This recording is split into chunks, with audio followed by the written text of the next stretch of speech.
Now that you're an American citizen, when the United States plays England Yes. in the World Cup, Mm-hmm. who are you rooting for?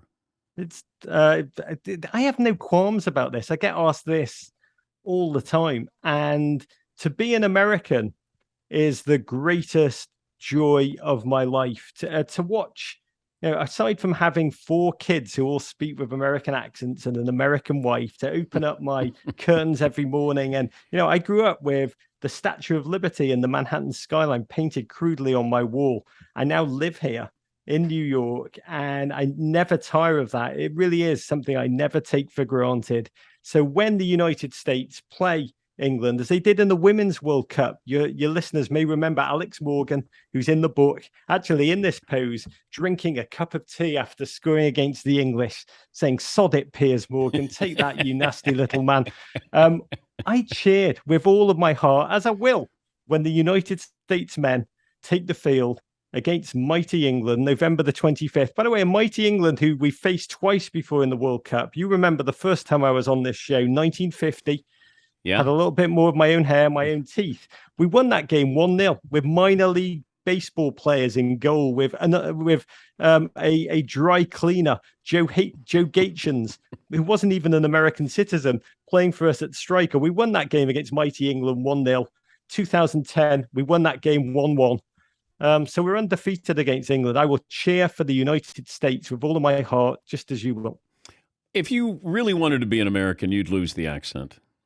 It's my only asset. It's all I've got going for me. That and a full head of hair, Dan. That's the only two. Like Rebecca Lowe is trying to lose her accent as the host of the Premier League. Like if you want to commit, you encourage her to do her American accent. I did actually look into this, Dan, as to why I've been here now. I moved here in 1776, and I did wonder why I still sound like I'm, ripped from the north of England. Because I have a cousin, Richard, who's been here a shorter time, and he sounds like mid-Atlantic. When he speaks like, "Hey guys." So everyone in England hates him because they think he's American, and everyone in America hates him because he sounds like he's faking an American accent. And I was like, why do I not sound American? I can't even do an American accent, Dan. All I can say is $1 million, and I can say, "Hooray for Hollywood." Those are the only 2 phrases I can say in vaguely American. And it's if you have a musical ear, you will naturally adapt to the land that you live in. And if you don't, and I don't, then you still retain. So English managers, when they go and manage in Holland or France, they get mocked immediately, many of them. They do their press conference in English. But there's a famous manager, Steve McLaren, who went to Holland. He'd been there a month, and he started to, speak, "Oh, yes, hey, the boys is here." I know a French guy, an English guy went to France, Jerry Barton, and he's like, "Yeah, I don't know how to say in English." But I can't do that. Yeah, but Madonna goes to London for a month, and she's got an accent. Yes. Wow. I don't know. I've been here. I think Madonna and I were traded. I was the player to be named later in the Madonna trade. I think when you sent Piers Morgan back. You were the trader to be named later.